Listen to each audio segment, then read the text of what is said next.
So one of the things about the Hyatt Place and the location of the Farragut Hotel traditionally is its proximity to theaters. Yeah. And I know we've had a number of theaters that have come and gone. We're very fortunate to have the theaters remaining that we have, Yeah. the Tennessee Theater, the Bijou Theater.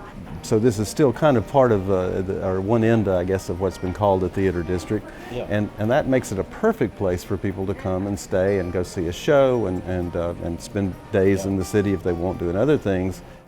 I noticed that last big years, you know, all the cool hipsters from New York and Amsterdam and everybody who was coming here for big years were staying here at the Hyatt Place, and of course it's right across the street from the Tennessee Theater. And this goes way back because Tennessee Theater performers used to stay here, the ones who could afford it, at least anyway.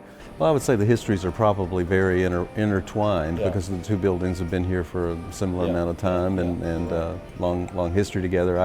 I've heard stories of after parties and so forth happening here after shows and That's true. pre-events as well and that kind of thing, and the Oak Room particularly.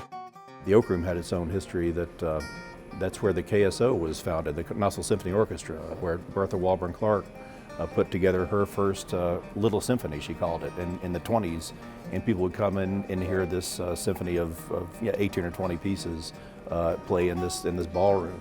The New York Yankees were here in 1934. Babe Ruth and Lou Gehrig, kind of the classic Yankees team, were all here. And all these kids would hang out outside, you know, waiting for them to come out to get a beer somewhere on Gay Street and get an autograph, you know. But they stayed here for several days while they were doing some exhibition games at Caswell Park. But what became Bill Myers Stadium later. Became Bill Myers Stadium later, and is now Caswell Park again. I'm glad the Farragut Hotel survived into the era of desegregation because it was a whites-only hotel for most of its history.